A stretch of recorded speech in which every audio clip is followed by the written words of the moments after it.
I just got a notification saying that they're having a problem on Facebook. Hello. This is probably going to be streamed on YouTube. They're having a problem on Facebook. It said it said they're trying to connect it. We're having a problem streaming to Facebook. Or maybe an issue on Facebook. Send. Oh my God. All right, hold on one second. It says to add, to delete it and then re-add it. Hold on. Okay. Sorry, folks, if you're out there watching, I'm just trying to reconnect this to Facebook. Facebook, of course, is having an issue. So let me edit this, get rid of that. All right, and then I'm going to add it again and see if it does it.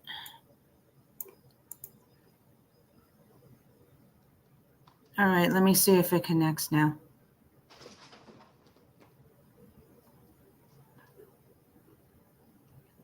Okay, we'll start this over. Okay. Hello, everyone. Welcome to Rockin' for God with Lisa Marie Nicole. And I'm Lisa Marie Nicole, and I have a very good show for you tonight. And my special guest is Linda Marks. She's on right now. Welcome, Linda. Thank you for coming on.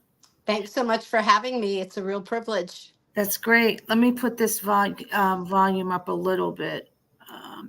Is there any way you could turn your volume up a little bit? I'll have it at the top of what the phone can do. Okay. Let me see. It's as high as it goes right now. All right. Let me turn mine up a little bit then. Okay. So your profile on Facebook says that you were a singer-songwriter, psychotherapist, social architect, heart facilitator, WIMG-CO founder. And can you please elaborate on all this stuff and tell us where you're from first? I'm from the Boston area. I live in Waltham, Massachusetts, and I certainly do a lot of different things. One thing I wear around my neck is this, which is a heart and a G clef, which is sort of the core of who I am. And music and what I do as a mind body psychotherapist come from the same source, the heart, and they're both very spiritually guided. So I've worked in body psychotherapy for most of my adult life, and I have quite a story about it. I can say how God chose me to be a healer, which is part of my path. Sorry that the kitties, I have a 2-year-old and an 18-and-a-half-year-old, and they're playing in the background. And you might hear kitties. You might hear their background noises. They make cameo appearances. So I work as a mind-body psychotherapist with individuals, with couples, with families, and I love to do that. And I've been a singer-songwriter since I was very small. I couldn't talk till I was 3, but I would go find every piano I could put my fingers on and start playing and writing. So I would say music was my first language, and it's my native language. And then I eventually learned to talk because it's necessary. In terms of social architect, I've always had a vision of what's needed to bring people together. I write a lot of songs at the heart of our times, and when I see that something is broken, like we're living at a time of a huge political divide right now, and there are countless issues that are taxing most of us, and that therefore songs come forward. But I also have founded initiatives, artist alliance groups, nonprofits. I do benefit concerts. So I try very hard when there's an issue to try to make a difference. Right now, I'm working on a project related to domestic violence called the Sanctuary Project that we can talk about, but that's just one of my current ones. In terms of the WIMG, that's one of the artist alliance groups I founded. It's called Women in Music Gathering. I think I founded it in like 2017 or 2018, and it was in recognition that women artists go through some different experiences than male artists, and trying to balance all the different roles that are important to women, including relational roles. It's very hard to do that, whether you have older parents, whether you have children yourself and you're in the middle of that sandwich, whether you just plain care a lot about relationships. That isn't the way a lot of industries orient themselves. And if a person's going to be a touring artist, it's impossible to take care of the different people in your lives. So many women sacrifice their relationships if they really want to follow the path. Others have interruptions. I had a multi-decade interruption in my music career because my now 28-year-old, I raised him as a single mom when he was 2 3/4, and there was no way I could be a single mom with no child support and take care of my son properly and be out there very much as a musician. So until he turned 12, I couldn't really get my foot back in. And even until my mom died, which was 10 years ago, I couldn't give it 1,000%. So that's Women in Music Gathering. It was created both to support women of all different ages and also to collaborate together. And we've done a lot of benefit concerts together. So that's what Women in Music Gathering is. Okay. Can anybody join that? Any woman join that? Well, here's the interesting thing about the pandemic. Before the pandemic, a lot more things were regional Mm-hmm. because we'd meet in person and we would also do shows in a particular area. So if someone was in, say, Alaska, they couldn't come to our in-person meetings and it would be hard to be in a show. During the pandemic, we became more virtual. And at that point, yes, a person could be anywhere. More recently, the group has sort of lost a lot of its juice because it really liked being an in-person group. And even though we did a benefit concert last November, in fact, it's where the domestic violence work that I've been doing started. Since then, there has been less energy for the group because I think, some things translate well to virtual, other things don't. And a counterpoint is the International Singer-Songwriter Association Boston Northeast chapter. Since I founded that during the pandemic, since we have monthly meetings on Zoom and we do some live shows, and we actually have quite a few of those. We also have a speaker series which is done on Zoom. That makes it easy for anyone to be anywhere. And because the group founded that way, Mm-hmm. people don't feel like the energy is draining by doing it on Zoom. The people that want to perform, we figure out, shows. And so far, we've got a pretty broad range within an hour of Boston for the different shows we've been putting together. So it's very different if you had an in-person group that had to sort of transition to Zoom and then hybrid, and then people don't feel so good when the world has changed compared to a group that starts when everyone's grateful that you can do Zoom and when you can Mm-hmm. do hybrid. So anyhow, the Women in Music Gathering group is not as active as it once was. Well, it sounds great. I mean, I understand exactly what you're talking about because I think every artist out there took advantage of social media and Zoom and StreamYard and Hmm. every other thing there is during COVID. I know I did concerts almost every week during COVID Hmm. online, and I know a lot of people have. So it just kept going, and I noticed that it carried on, and it's great for people that are all over the world and Yes. people that are handicapped, that can't leave their house, that don't drive, even people that are at work, people Yep. that do things, they can watch this stuff all the time and it's always there. So that's a great thing that you're doing. I mean, especially for what were you saying before? Lost my mind for a minute. Hold on. For the, oh, wow. I'm listening to everything you said. I'm just Hmm. getting over a really bad headache before, so I think that's what it is. It was for the ah, when you hit somebody.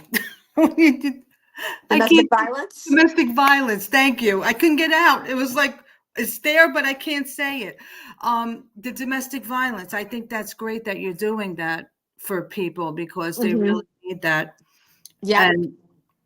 And the what are you doing with the heart facilitator? You work with Well, I that relates to the body psychotherapy, and at times I've also done a lot of workshops. I had a school training body psychotherapist for quite a number of years as well, but helping people learn to slow down, step back, get grounded, to listen to their bodies and follow their hearts, because we have a very cerebral culture. One of the pieces about that is we have a very emotionally unsafe culture, and mhm. when people feel emotionally unsafe, the body and the heart are very vulnerable. So people dissociate into their heads where it's a lot harder to be hurt. So many people walk around in their heads and they're very disconnected from their feelings and their bodies. So creating a space of emotional safety is a foundational piece to help people connect to their hearts, to really gain the wisdom from their body, and to have a sense of life that's authentic, to have a sense of life that's purposeful, to have a sense of life that's spiritually infused. It's really important to be able to connect to our hearts. Definitely. That's great that you're doing that. And you're right. And yeah, Shadow said stress can kill. And that's, I understand. Yes. Believe me, all of us do. I think in this world Mm-hmm. today, it's just so much going on with everything, and trying to,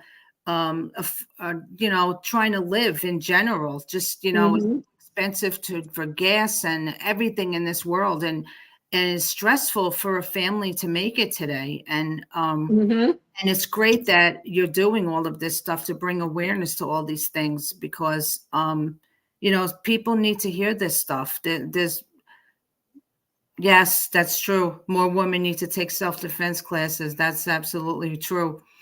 Um, I love everything you're doing for women, because I don't think there's not enough things out there for us Mm-hmm. us out with, especially songwriters. And that's why I love sticking together. I love all Mm-hmm. women, and I love that we can join together as one Mm-hmm. and help each other. And that's instead of people being jealous of each other or trying Mm-hmm. to be better than each other, women need to be lifted up in this world. And all of us, I think it's Mm-hmm. great that we all are there for each other and are friends and everything, and especially in the industry. That's really rough. Mm-hmm. Go ahead. I'm totally with you on that. It's like when we fly together, we all fly. And Mm, it's really hard to do things all alone. Humans weren't meant to do it all alone. no, And and there's a lot about how the world is today. There's a lot about, as you said, how the industry is today, where it's very easy to feel all alone, and it's exhausting and it's painful. And when we do collaborate, when we do join together, when we form artist alliance groups, when we share resources and help each other, it lightens the load and we all fly. exactly. Um, I wanted to ask you something else. How long have you played the piano, and do you play any other instruments? Hmm. Well, I didn't have a piano till I bought my own when I was 12 or 13 years old.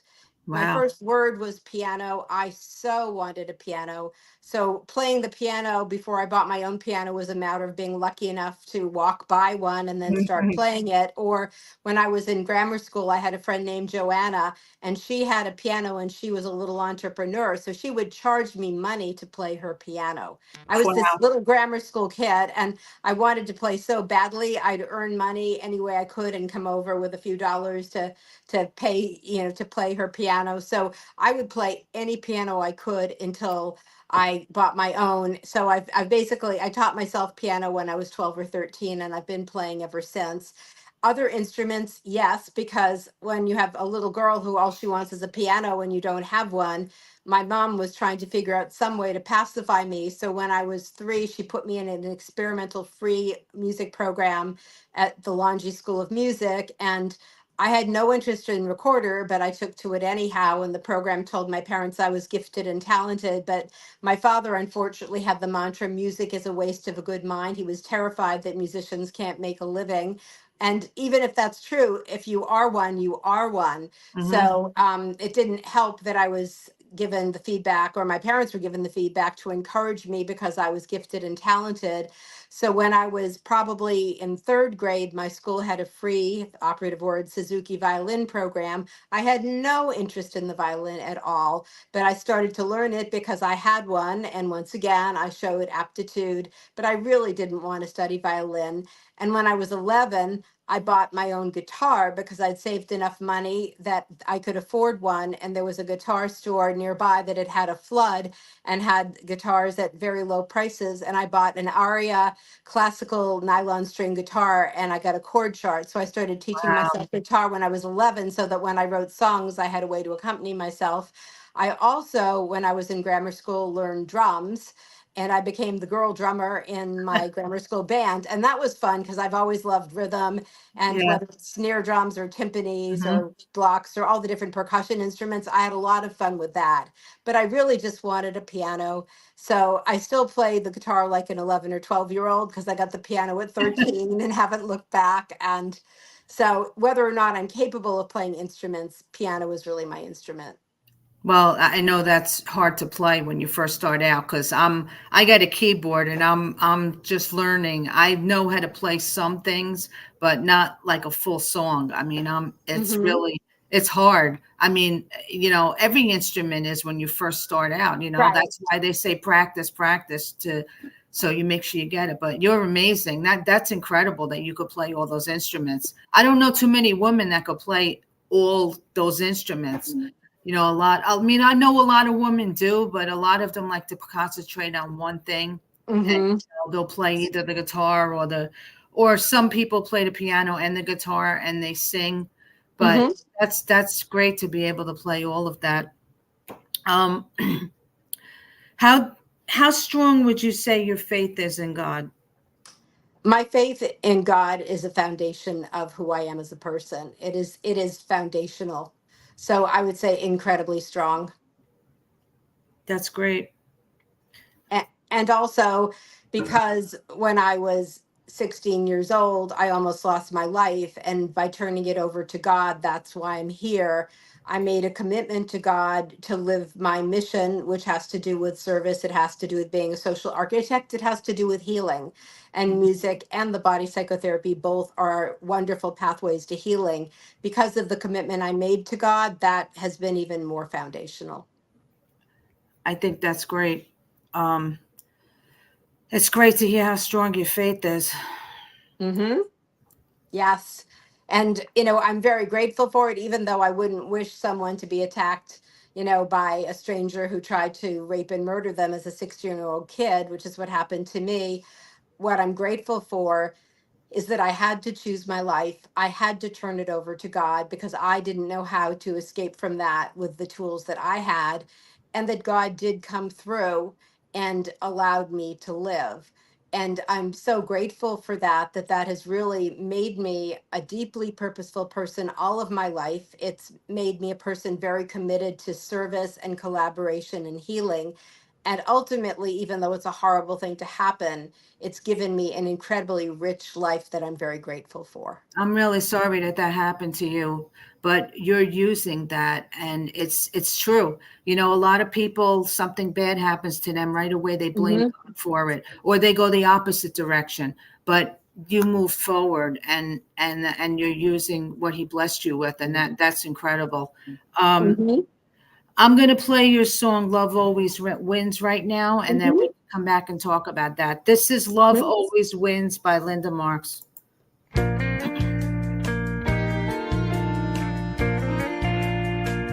Love heals a heart when it's broken and done, stronger than the wind, fire, earth, or sun. It moves our souls, it takes the blame, it holds our wounds, removes our shame. Love rules the world and everyone within. It can never defeat love. Love always wins. It's deeper than hate. It can tear down walls. Love is a balm. It heals us all. For the broken and scared, when all is lost, love is a force that has no cost.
So if you're mine, you're not alone. It ends the war when it marches in. It's a driving force. It's your chosen kin. It won't give up when time wears thin. You can never defeat love. Love always wins. You can never defeat love. Love always wins.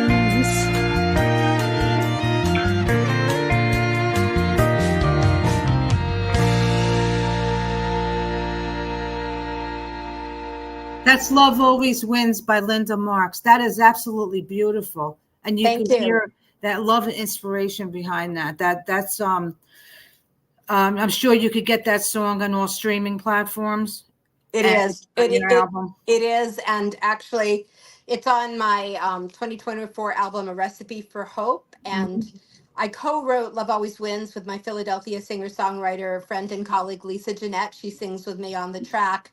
That song has really done so well. You just never know when you write something what's going to strike a chord, but it charted at #1 on the UK Hot 100. Wow. This album has done really well and it is still charting, and songs from it have charted, but it's also won a lot of awards. The song was a finalist in the Great American Song Contest, which is amazing because tens of That's thousands great. of people enter and less than 1% get to that point. So it did. It won a World Songwriting Award. It's up for Best Song of the Year for the Josies, for ISSA.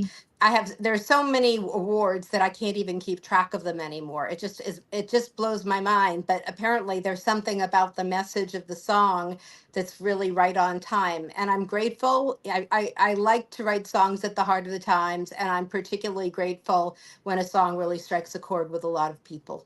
I was going to ask you that how did you think about writing this song? Like, what was the inspiration behind it? Well, it sort of organically grew. Lisa Jeanette and I were both at a music conference, and I talked with her about doing a co-write, and she agreed. And I think I started writing something, with some of the lyrics in it, and I wrote some of the music, and then I sent it to her, and we sort of just sent it back and forth. But the power of love, love being the strongest force in the universe, the hook of love always wins came through, and then just all the different ways that it's powerful, and the way that it is undefeatable. So the two of us very much collaborated. It's sort of hard to remember like how all the pieces went, but I remember I drafted something, I sent it to her, she made some tweaks, sent it to me, we went back and forth and back and forth, and it was truly a collaboration to write the song. That's great. It's beautiful, and I wish you all the luck in the world with that. More Thank you. than you have now. I have a question from John from the Four Persons. He wants to know, do you find that being a person of faith causes you problems with your peers in the psychiatric profession? Well, it's made me different in some ways, I can say, because when people are just purely clinical, but they don't have the heart and the soul, first of all, I think it's made me much better with my clients because they have a much deeper bond and they get much deeper care and they know it. And many people haven't had someone treat them with that kind of care. So they're very grateful. And I'm very grateful to work with people. But certainly it's a different orientation. And one of the things that's been harder is because I'm in a field, body psychotherapy is a really powerful field. I've been an innovator in the field and I've been in this profession my whole adult life. We can't get insurance coverage in 2024 because when I first started my practice a long time ago, because of the validity of the work, because of the results I got with people, I became a legacy provider, an innovator. Like when you're a pioneer in something, but you get results, people cared about that. And therefore I was in insurance databases because I was a valid professional.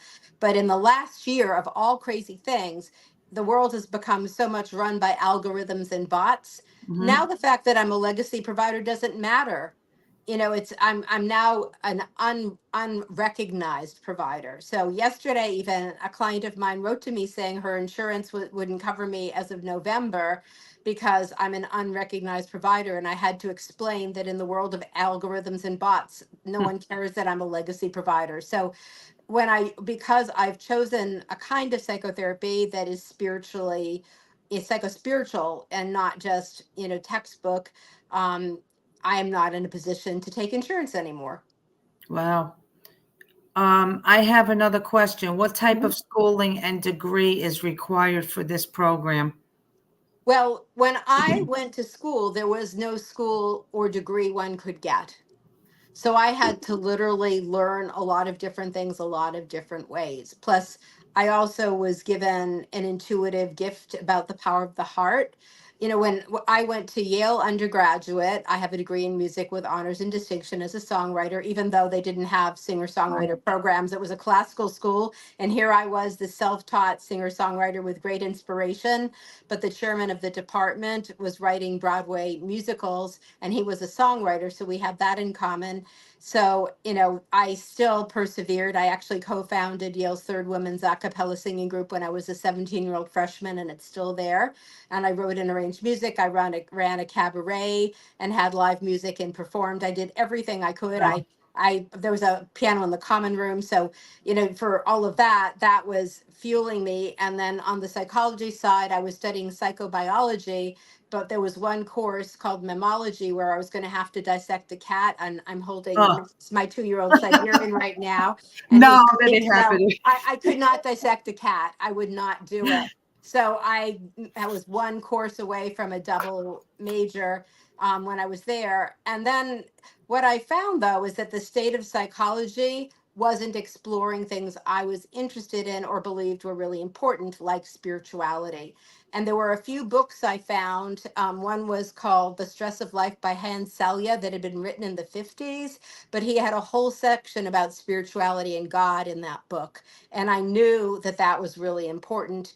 And Stephanie and Carl Simonton were starting to do work on cancer and the spirituality and healing of cancer. And I knew that was important. Lawrence Lashan, there were some of the pioneers in mind body medicine were doing their work. So I Wow. knew that was more the direction I was interested in, but that you couldn't get a degree in it. There wasn't a graduate program in psychology that studied that stuff. So I actually got a master's in organizational development from the Sloan School at MIT because I've always been a systems person, the individual, the group, and the organization, whether it's the cells of the body and the organs of the body and the whole person and the spirit, whether it's a family system, whether it's an organizational system or society. Many of those principles apply. So that was a very natural place for me to land. And then on the side, I was finding all these little institutes, much like what I created myself, where I was studying different approaches to body psychotherapy or mind body psychotherapy or spiritual psychology. So I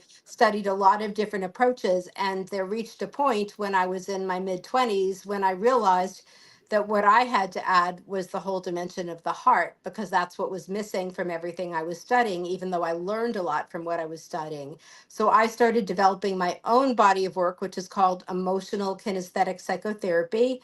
Emotional relates to the heart, kinesthetic is felt sense. So it's sort of the heart body connection. And I wrote a couple of books. I first taught in Europe because people didn't understand it in the US. I eventually, when my first book came out, started teaching in the US. I developed an apprenticeship program that I ran for many years. Unfortunately, um, my son is now 28. He was born in 1996. My school was going when he was born, but unfortunately, I became a single mom when he was 2 3/4, and my ex-husband was involved in the school with me, and that made things very complicated. So I had to wind down a lot of my teaching because I couldn't do everything as a single mom. I did teach at the university level too. I taught a really interesting course that integrated psychology and sociology and allowed people to study different holistic methods. That was really fun when I taught. And I did do some small apprenticeship groups. I taught by an apprenticeship method because I think learning through experience is important, and working on yourself is important, not just book learning, but experiential learning, Mhm. and working on yourself, because we all have work to do our entire lives. I continue to have work to do on myself. No matter how old I get, I will always have more work to do. So the program was wonderful, and there came a point where some universities did start to offer programs in spiritual psychology or body psychotherapy. Now there are probably some master programs in a number of schools. Naropa in Colorado was one of the first ones, and there was a program in San Francisco. And then I would sometimes come give talks in those programs. And there was a national professional association I helped found in body psychotherapy, and I presented the conferences. So it's interesting, when you're a pioneer in something, you don't get the luxury of studying in a program that later people get to study in. Yeah, that's amazing. That's a lot. I don't know what to say about all of that. That's amazing. You've had some life, man. That's Mm-hmm. amazing. It's yeah, and like you said, we all have work to do. There's none Mm-hmm. of us are perfect. We all have to continue to work. There's only one person I know that's perfect. Mm-hmm. So there's nobody, nobody in this world is better than anybody. I No. always say that. Everybody is blessed in their own way. We're all blessed differently. We all have different things about us, and we have different talents. We're blessed with different talents. And Mm-hmm. I always said, if we use it to glorify God, I think that's the best thing in the world. Mm-hmm. And Mm-hmm. that's what I try to do every day, and so do you. And I know a lot Absolutely. of people. And I wanted to ask you, I have a lot of questions. Mm-hmm. What, Sure. what inspires you to write, or who inspires you to write? All kinds of things. The simplest answer is when something touches my heart. That's what inspires me to write. And I never know what is going to come out of me. Recently, I've written a couple heavier songs, but they're very important. I have two best friends, and one of them has polycystic ovarian syndrome. And unfortunately, that led to diabetes, even though she tried really hard to keep that away, which led to, in January of 2023, having a stroke. Wow. And that was really, Sorry. really devastating. She lives in Indiana, and unfortunately, the stroke was so bad that I can't really talk to her anymore. Oh, It's really taken a lot of her away. So she's sort of not really here, but she's not really gone.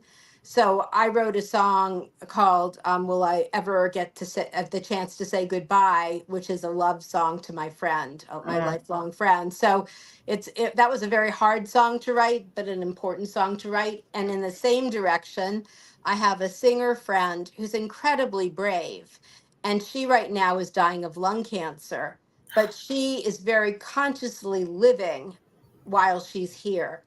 And her message is, it's okay to die. So I actually wrote a very powerful, poignant song in her voice. And all she wanted to do for her bucket list was go to one more Red Sox game with me. I've always loved sports. Even though I'm female, I know a lot about sports and I follow a lot of sports. I even had a job at Fenway Park when I was a teenager. me too. Yeah, cool. No, And I'm a Yankee fan. Sorry. it's okay. It's okay. It's all good. It's all good. Yeah. But anyhow, my friend, she called me up one night and she wanted me to take her to a Red Sox game. So this song called "It's Okay to Die" is her story in her voice, That's and then great. talking about her wanting me to take her to one more Red Sox game. And most recently, I've written a very, very powerful song that was very hard to write. It's called "Hidden Bloodlines, Hidden Scars." And it's about anti Wow. Semitism and the way anti Semitism runs through generations and Yes, generations. that's And great.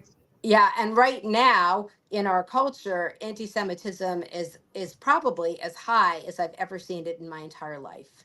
And with the painful, senseless war in Gaza, we also have a painful, senseless war in Ukraine.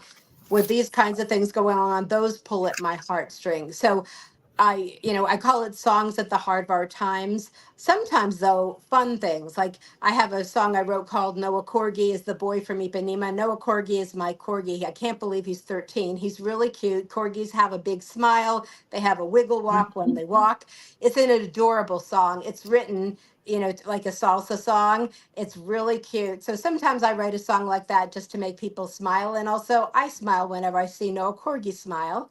I also wrote a song that's on this album, A Recipe for Hope, called Facebook Songwriters Blues, which is a really fun song. People love that song. Yeah, I heard that. And it's a true story. During the pandemic, when I couldn't have an album release show for my home album, I said, okay, I've been doing live streams since the pandemic started, and I'm into my 5th year of weekly live streams, which is hard to imagine. And people from all over the world, like you've probably experienced, they find us, and it really uplifts. So I'm very grateful for that platform. And even though today I played a real life gig and I have an album release show on June 23rd for my album in real life with a real life set of my bandmates, I still do a weekly live stream, just me here at this piano where I'm sitting right now.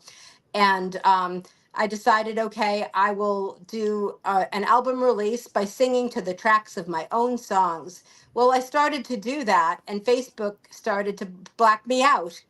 I was singing to the Yep. tracks of my songs. I own the copyright. I wrote the songs. I produced the arrangements, and they started to just X me out entirely to the point that I couldn't do a live stream. But I wrote a very funny song that's also very true. And, perhaps it's time to write a song about AI now because AI is taking over our lives and not for the Oh, best. So, get it. yeah. So anyhow, when you look at what inspires me to write, it's everything and anything, the people in my life, my own experiences, issues that are affecting many of us in our world, just like Sanctuary is a song I wrote inspired by and including words of domestic violence survivors. It's turned into this whole project called the Sanctuary Project. And on June 23rd at my album release show at the Burren in Somerville, Massachusetts, we're going to premiere a video that I made with what I call the global version of Sanctuary.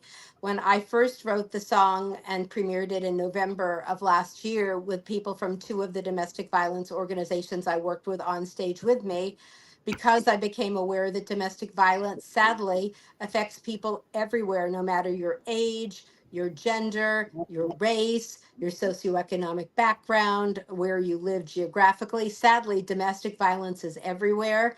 So I put together a global team of singers and musicians. And besides the US, we represent Germany, Greece, Israel, and India. And I most of my colleagues are fellow members of the Recording Academy that I'm very, very grateful that I am as well. And I had 2 phenomenal mixing and mastering engineers mix and master the song. So I then got some images from Casa Myrna and Responding, the 2 nonprofits that have been with me since the beginning that help domestic violence survivors. So I have some images from them and some from my own photographs, and have created a video for Sanctuary.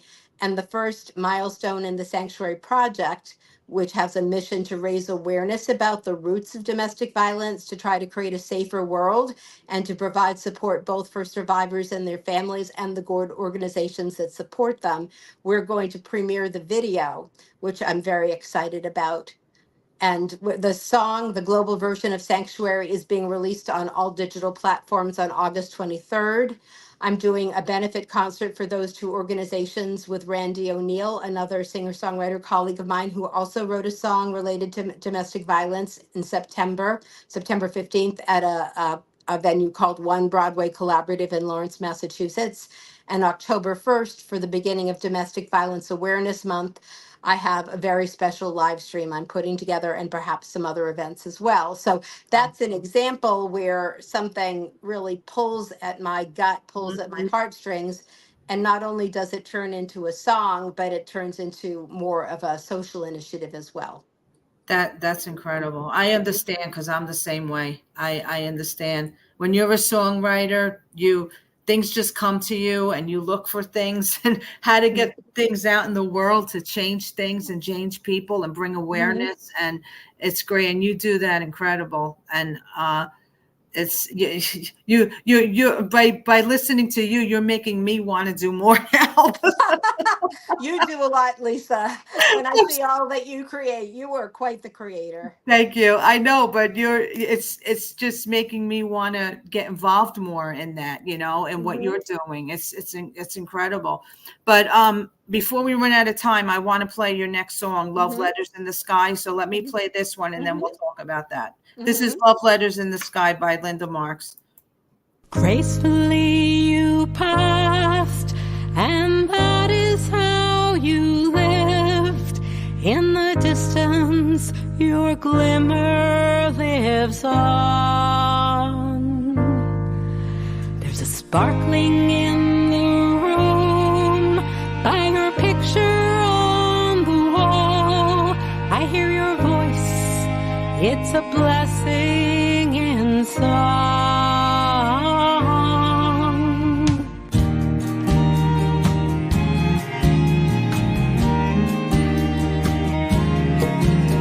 What happens when a loved one turns to dust?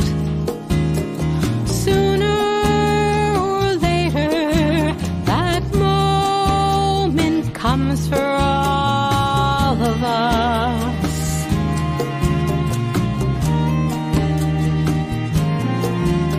A person we love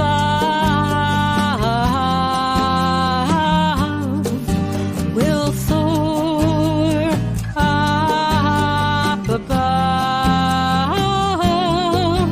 and watch over us on the wings of a dove.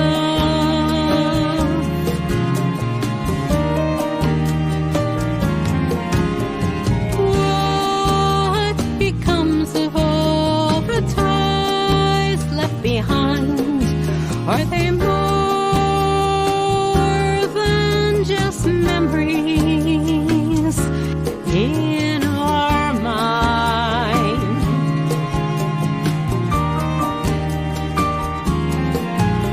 Our tears fall like rain. Grief throbs the hearts in pain. We can never ever touch our loved one again.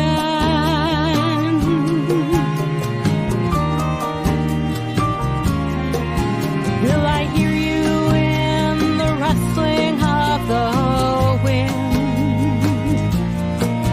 Will I see you in the movement of the tides? Will each rainbow hold a message you are sending my way? Will you write me love letters in the sky? What happens when your body's in the ground? Will your music be silent, a heavenly sound?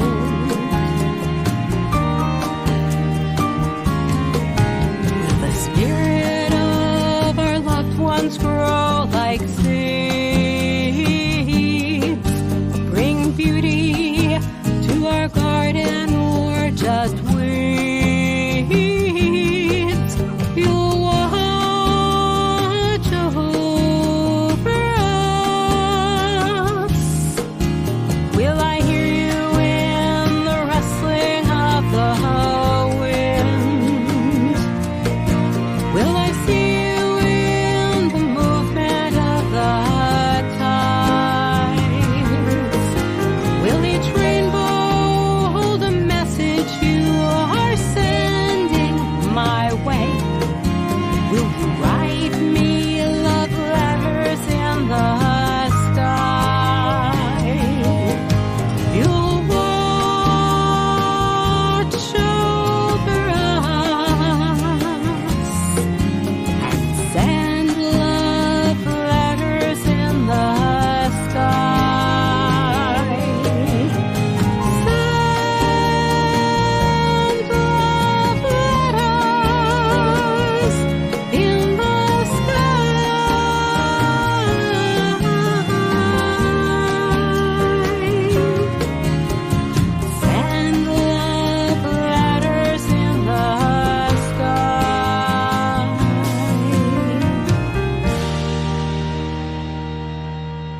That's Love Letters in the Sky by Linda Marks. That was absolutely big. That was all your songs are great. I've heard your songs, but that really gets to me. That's beautiful. Who is that written for? Thank you. I have a songwriter friend, John O'Leary. He and another singer-songwriter friend, Rick Drost, and I ran a singer-songwriter showcase series called The Loop. And during the pandemic, he went into the hospital with COVID pneumonia. And the doctors found out that he had stage 4 non-smoker lung cancer, Wow. and he passed very quickly. He was an extraordinary person, a very Sorry. special friend. And I literally, when I learned what was going on, I literally envisioned him watching over us, sending love letters in the sky, because that's just the kind of person he was. So I wrote it for John. And the way I really experienced John when he passed, I had the privilege of singing it at his memorial service. And then another member of my music community, his name is Eric Snake Gillickson. He wasn't as much a songwriter as a song interpreter, but he was like a music historian and an extraordinary person. And he was another person who, when he passed, I imagined him watching over us, writing love letters in the sky. So that's what it is. And in many ways, it's a spiritual song because it asks, what happens when we go to the other side? Are our spirits still in touch with one another? Do they bring beauty to our garden? Do they bring weeds? So it was also a very deep inquiry into that spiritual nature of life and death, in addition to a song expressing my grief and my love for a very special singer-songwriter friend.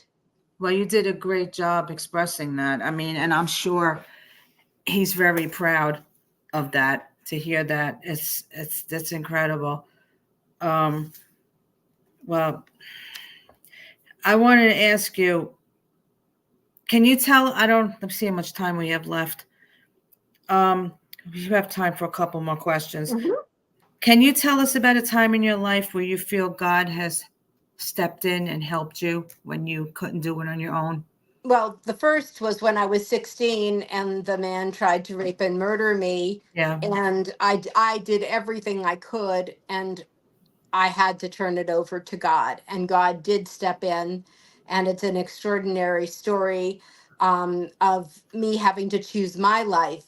But it was when I learned to listen to the power of my heart, which is what stopped the man from trying to rape and murder me. So that was one time that God stepped in. A second time God stepped in, I used to give a lot of workshops, and I was driving to Rhode Island from the Boston area, and it was in the winter, and on the way home my car just dropped dead.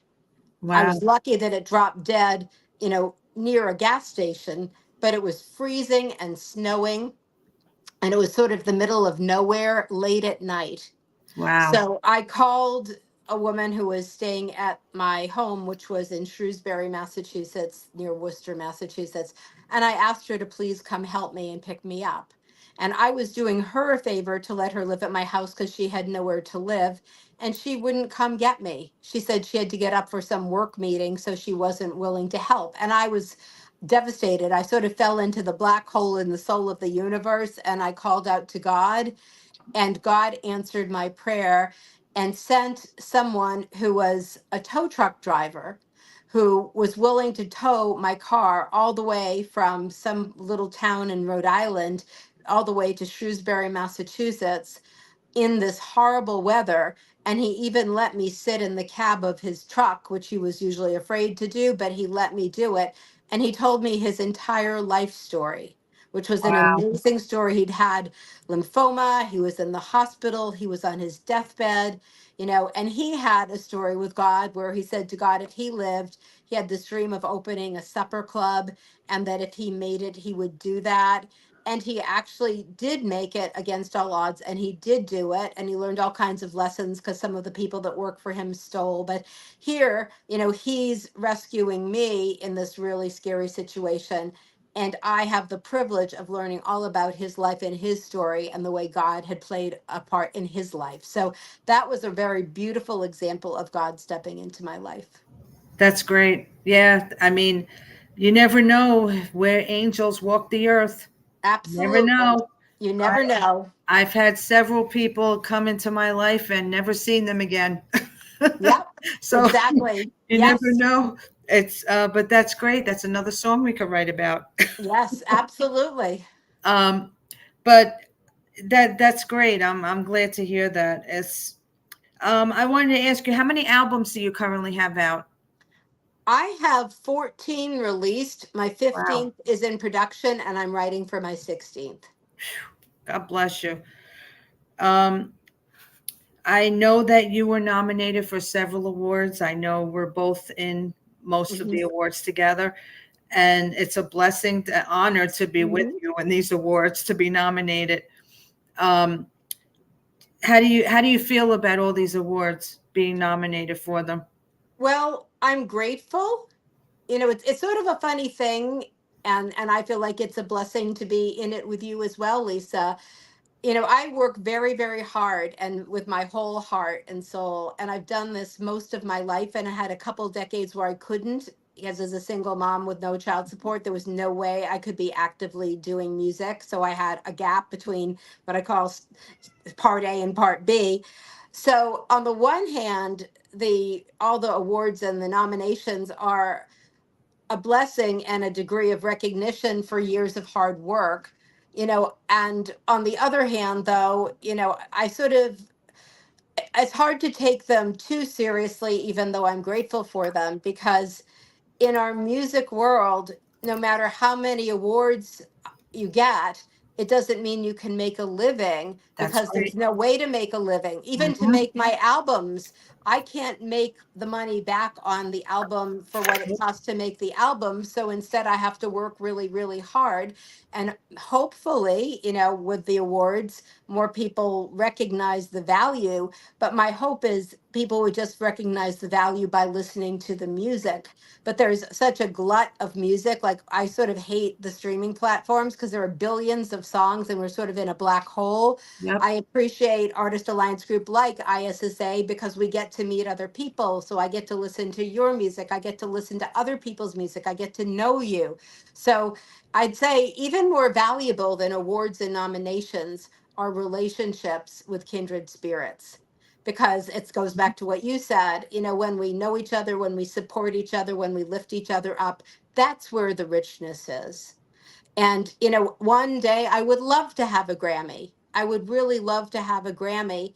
And anything I get that, sort of increases my visibility, it's only to uplift other people, to bring other people along, to help other people. So that's what, awards mean to me, an opportunity to be of greater service.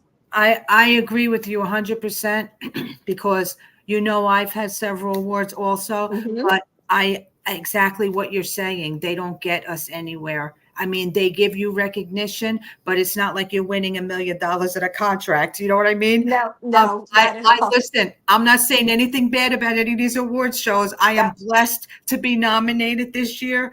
We both have several awards we're nominated for, and I'm blessed for that. But Hmm. 100% right, and that's what I always say. It's mostly getting your name out there and getting your music out there, and exactly what you said with the streaming. Everybody in this industry is losing money because of the streaming platforms. They're killing us.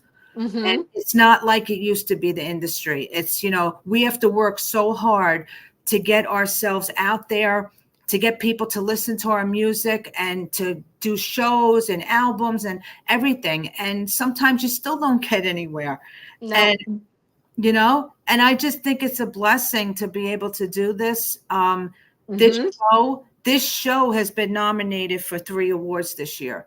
And that is Hmm. a blessing for me to be able to do this, to show people who you are, and to bring other people on this show to help other people get out there and show them. So it's not just helping me, it's also helping you and other artists. That's Hmm. why I love doing this. And it also includes God. So it would help showcase God, because he's more important than this show or anything else out there.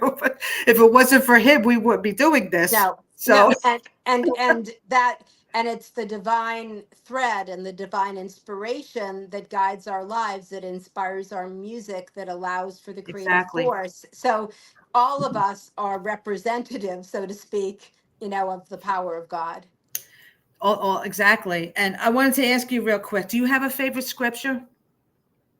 I really don't. I mean, if I were to have a favorite scripture, it's the Serenity Prayer, which isn't really a scripture. Yeah. It comes more out of 12-step work. But I Yes. just think there's so much wisdom in God. Grant me the serenity to accept the things I cannot change, The to change the courage things I can, and the wisdom to to know the know the difference. difference.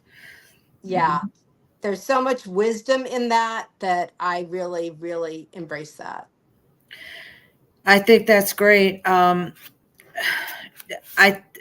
This has been an incredible interview. I mean, I know I had the honor of meeting you at ISSA when I did this show, Mhm. and I had the honor of meeting you and several other people, and we became friends online. And I know Mhm. we talk a lot, and Yes. and I didn't know all these things about you, so I'm so glad that I asked you to come on because, well, you asked me to come on, actually, didn't you? Yeah. Yes. Because But I love that you do this podcast. It was yeah. very resonant, so I was very attracted to it. Thank you. Yeah, and I'm great. And this is I'm going to share this all over because people really need to know who you are and what you do and all the things that influence you. I mean, I think it's incredible. You're an incredible person. I'm so glad that I met you. And I will pray for you that things go great for you. I'll pray that you win your Grammy one day, which I Thank know you. you will. You got great music. Your lyrics are great. And I just thank you so much for coming on. I'm just going to do just real quick, tell everybody where they can find you and your music. Sure. Yes. Well, my website is lindamarksmusic.com. My YouTube channel, which is my favorite place for you to find me, is LSM Heart, LSMHEART on YouTube. And I have everything from I just wrote a song at the piano right here to studio videos to live performances to albums to lyric videos. I love YouTube that's my favorite place to listen to music as well as put music on. I'm on Facebook as Linda Marks and also Linda Marks Music, on Instagram, on Threads, on X. I'm LSM Heart. So those are all places to find me. And of course, on all the streaming platforms. Most of my albums are probably on the streaming platforms. But thank you so much, Lisa. I'm so grateful for what you do. I'm so grateful I met you through ISSA. I'm incredibly grateful to be part of your show. And you're doing an amazing service through all that you provide through your music, through this show, and all you do in the world. God bless you. Thank you very much. I'm just going to say my music prayer real quick before we end. Mm-hmm. Lord, thank you for the gift of music, a universal language that transcends barriers. Help us to use it to glorify your name, to find solace during times of distress, and to celebrate your goodness in times of joy. May our hearts always be instruments playing the melody of your love and faithfulness. Amen. Also, because we had a problem at the beginning, I was supposed to read the Psalm for the week and the month, and I forgot. So we're going to do Psalm 95:2. Sing to the Lord and bless his name. Announce the salvation day to day. And everyone, I'm sorry if the beginning might have cut off. If you're watching this on Facebook, just go back because Facebook had a problem. I had to edit it and go back in. But if you're watching it on YouTube, I'm pretty sure it started right from the beginning. So thank you so much, Linda, for coming on. Please go look her up, get her music, stream her music, buy her CDs, go see her in concert. And she's a great person. And I'm really blessed that you guys, thank you all for watching tonight. And next month, we're going to have on Miranda Rain. She's another singer-songwriter. She will be on. She's also friends with us. We both know her. Mm-hmm. And she's going to be on next month, July 6th. She will be on. So you don't want to miss that one either. And I just want to say again, thank you all. I am so blessed that this show has been nominated for 3 awards this year, and it's just a blessing. So everyone have a blessed month. And my birthday is this month, June 25th. This is my birthday month. So I'll see you guys in July. So God bless you all and have a good week. And this is Lisa Marie Nicole, Rockin' for God.